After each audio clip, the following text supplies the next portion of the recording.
ôn có mọt một cái dấu sờ lấy xíu ai cho có cái mọt rồi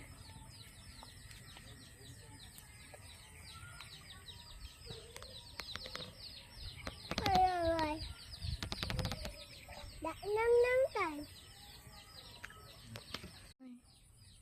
ôn có mọt một cái dấu sờ lấy xíu ai cho có cái mọt